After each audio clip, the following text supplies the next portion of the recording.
ariko ahindukiye ngo agende zisaha nshoboye iki nta na kimwe bigenda gutyo iminsi yisunika so ko iminsi igenda tugenda duhuza mbona nta kibazo cye rimwe na rimwe ukabona hashye n'utuntu azanye mu rugo cyokora hakoda kimura gifite uzikujyana rero muri uko kugenda dukominikana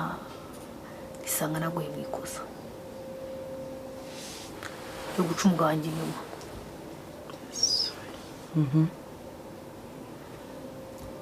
hanyuma hanavamo gusama ndagowe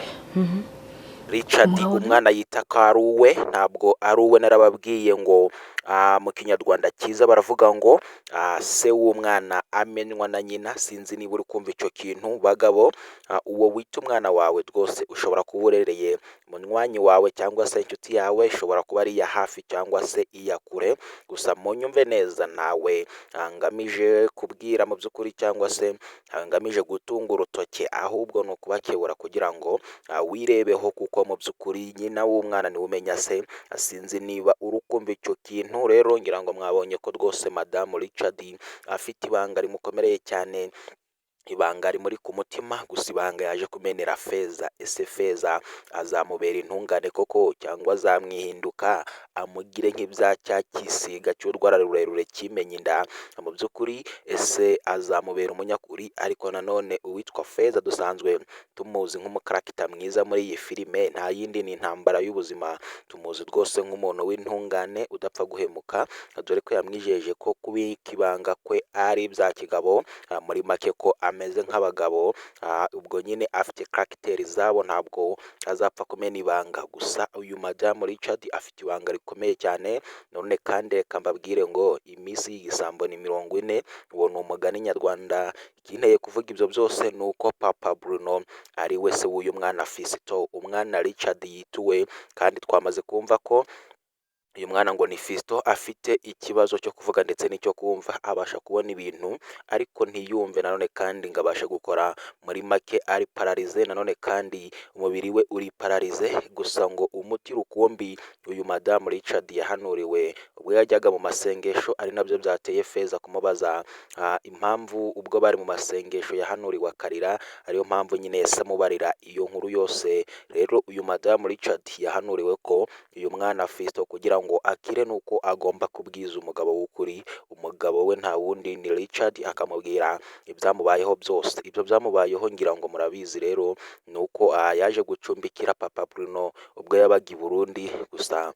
kubera kubana cyane no kumenyerana baza kwisanga baryamanye rwose uwitwa Papa Bruno atera uyu madamu Richard inda haza kuvuka uyu mwana witwa Fiston ufite ikibazo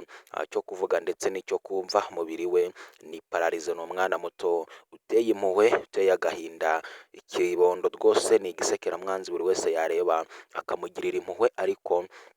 ntabwo avuga witwa Richard we rero azi ko uyu mwana ari we nanone kandi ngira ngo yabikomoje avuga ko yabwiraga Feza ko bagomba kwihangana ko ibi byose ari Imana ibihindura kandi mu gihe gikwiye mu gihe nyacyo gusa ikibabaje nuko Richard uwo yita umwana we rwose atari umwana we dore ko yivugiraga ngo ko basa ariko nanone mu kinyarwanda baravuga ngo abantu basa ntacyo bapfana uwitwa Richard azi ko rwose Fiston ari umuhungu we umwe rukumbi umwana w'ikinege gusa ntabwo ariko kuri ahubwo uyu mwana witwa Fiston n'umwana witwa Papa Bruno yateye inda madamu Richard ubwo yabaga i Burundi ahangaha birakomeye gusa reka tureke kuhitsa cyane tuhashira powe twigendera ku yindi ngingo reka turebe ibyadwema n'umugore we Sara kandi mu kinyarwanda baravuga ngo utazi umurundi amurunda mu nzu ikinteye guca uyu mugani nuko uwitwa Sara rwose bavandimwe nje ubu tuvugana kuri mikoro amarira akaba yaguye amarira akaba yuzuye mu mitima mu by'ukuri amarira ari gushonga nubwo bavuze ngo ay'umugabo atembagwa mu nda gusa ubu ngubu tuvugana rwose kwifata byanze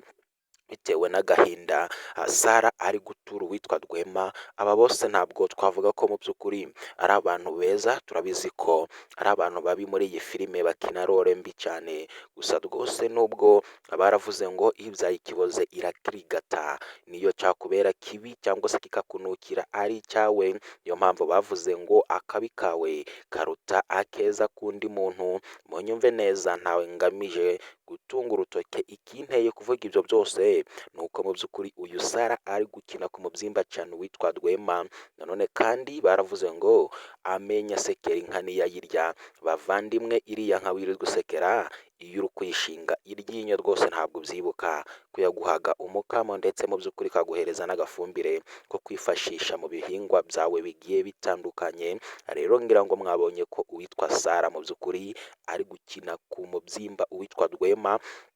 Rwema ubu ngubu yamaze gukora impanuka, ni ikimuga, gusa iyo mvugo ntabwo yaba ikwiye, ahubwo reka tuvuge ko afite ubumuga mu bw'ukuri, kuko Sara yamucyuriye amucira imigani yewe iyahe n'iyahehe, amubwira ko icyo amaze gusa ari ukwirirwa aryamye mu ntebe, ndetse Sara akirirwa atetebanya aja kumwotesha izuba. Ngo yewe ikibabaje Sara cyane ngo ni uko uyu Rwema no mu buriri nta n'icyo amumarira basi, ngo ibindi abyiteho inshingano z'urugo yemera ruhahira rukubokere, kuko umugabo we yamaze gukora impanuka kandi nawe ntabwo yari abishaka cyangwa se ntiyabihisemo, siyo mahitamo ye. Ahubwo ikibabaje ngo nuko rwose uyu mugabo no mu buriri ntacyo amarira uyu mugore Sara, kandi ngo ari cyo kintu cya mbere cy'abashakanye ubundi kigomba kubaka umuryango ugakomera ugahama. Gusa nanone kandi nubwo Sara tumucira urubanza, ariko ahangaha twaza kumwumva rwose,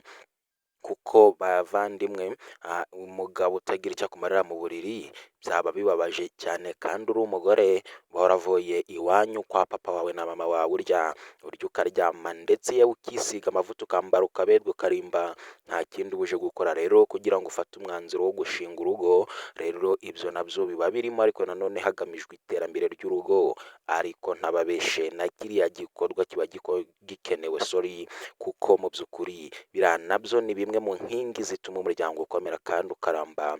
Niyo soko y'ibyishimo ku bashakanye bamwe na bamwe, si bose, hari impamvu atari bose. Rero ushobora kuba ugenda ubibona mu iyi si dutuye yamaze guhindagurika, aho ukuri kwashizwe inyuma, ikinyoma kikarimbishwa imbere, ruswa, ikene wabo ndetse n'ubushuti bigashirwa imbere, aho hatacitabwaho mu by'ukuri ukuri, ahubwo hitabwaho imbaraga, uvuga uwo ari we, aho akomoka, ndetse n'ibindi byinshi bishingiye ku butunzi. Iyo niyo si ya none turimo uyu munsi. Gusa rero icyo nababwira ni uko mu by'ukuri witwa Sara atangiye guhinduka Rwema, nubwo mu by'ukuri ntacyo amukorera mu buriri, ariko ntabwo yagakwiye kumukina ku mubyimba. Azi ibyo banyuranyemo byose ko ari abagambanyi, murabizi ibyo bakoreye umuryango wa Bruno ndetse na Swara. Ibyo byose mwagiye mubibona muri iyi filime yacu yitwa Intambara y'Ubuzima. Nanone kandi twabonye uwitwa Tracy ataha yasinze, ahubwo yaje gusindira uyu mugenzi we, kandi mu by'ukuri ari we wishuriye inzu uyu mugenzi we. Twabibonye byose rero, gusa uyu mugenzi we yaje kumubwira ko mu gihe Tracy ataretse inzoga ngo afate umwanzuro, iyi nzu ari buze kuyisohokamo, dore ko ngo iyi nzu rwose nta n'urutoboye ayishuraho, ko iyi nzu yishurwa n'uyu mugenzi we, ko uyu nguyu ngo ari ukuza agapakira agafuke kakuzuzamo ibyo kunywa ndetse n'ibyo kurya. Gusa nanone kandi twamwumva kuko Tracy arakabije rwose, ngira ngo mwabonye ukuntu yaje yasinze hafi no kuruka ako gaseseme kenshi, umurengwe ndetse mu by'ukuri no gukindagurika. Ibyo byose mwabibonye rwose. Uyu nawe ntabwo twamwita intungane, kuko ibi ngibi ntabwo ari ibintu bikwiye byo gukora. Noneho akarusha mu nzu atishura, yewe atazi uko yishurwa, yice ni ukurya akaryama, ubundi ubuzima bugakomeza. Nawe twamukebura tumugira inama tuvuga ngo ibi rwose ntabwo bikwiye na gato. Filime rero iracyarimo udusha twinshi, ni filime Intambara y'Ubuzima, seri ni 3 twamaze kuba twatangira, episode ni 3 mwese mutegereje episode ya 2 rero mukaba mwamaze kuyibona. nababwiye ko rero iyi ngiyi ari filime izanye impinduka nyinshi zidasanzwe nyuma y'agahe gato twari tumaze tutabagezaho iyi filime uko mubishaka. Gusa abakunzi bacu rero twababwira ngo ibyiza biracyahari kandi ni byinshi, nicyo musabwa ni ukudutiza umwanya muto wanyu ubundi tukabihera ibibakwiye mukanda subscribe kugira ngo tujye tubana uko bwije n'uko bukeye. Ntabwo twatinya kuvuga ko rero iyi ngiyi ari imwe mu mafilime akunzwe cyane hano mu rw'imisozi igihumbi, by'umwihariko muri sinema nyarwanda mu gisate cya sinema. Iyi akaba ari filime igamije kwigisha imbaga nyamwinshi yaba abanyarwanda ndetse n'abo hanze y'igihugu. Abayireba bose bakaba bayikuramo inyigisho zigiye zitandukanye. Ni filime yuje urukundo, ni filime yuje inyigisho kuko iyi ni filime yandikwa n'abanditsi batandukanye kandi b'abahanga cyane mu mitekerereze. Iyi rero ni filime izabakora ku mitima mwese mukabasha kuba mwakwigiramo byinshi bigiye bitandukanye, dore ko season ya gatatu rwose yazanye impinduka nyinshi zidasanzwe, ngira ngo mwabonye ko rwose iteguye neza cyane. Icyo musabwa rero ni ugukanda subscribe cyangwa se abone, none kandi ukibuka gufungura inzogera kugira ngo ujye ubona notification buri uko twaprodinze uko bwije n'uko bukeye, ujye uba umwe mu ba mbere bareba ibihangano byacu. Nanone kandi wibuka gukora share cyangwa partage, usangiza inshuti zawe ndetse n'abagenzi bawe iyi filime. Ikindi cy'ingenzi wibuke gukora like kandi umfashe dusangira ijambo aho ngaho muri commentaire, utanga igitekerezo cyawe utubwira uko ubyumva, uko wumva iyi filime. Ese urabona ari iki cyahinduka? Ese niki twakongeramo? None kandi ushobora kuba ufite igitekerezo cyangwa inyunganizi, none kandi ushobora kuba ufite ubufasha wifuza kutugezaho, cyangwa se ushaka gukanda akanyenyeri by'umwihariko ku ba diaspora ndetse n'abandi bose badukurikira. Nimero yacu ni 079 82 58 962. Nshuti bavandimwe, reka mbabwire ngo duhure mu kanya gato cyane muri episode ya gatatu. Iraba iteye amatsiko cyane kandi yuje urukundo. Ni filime iteguranywe ubuhanga, rero munyemerere duhure mu kanya gato cyane muri episode ya gatatu. Reka ntabwo nagenda ntabifurije kugubwa neza cyane aho muherereye hose, by'umwihariko ku muntu wese wakanze subscribe. Reka Imana ikomeze iduhana umugisha.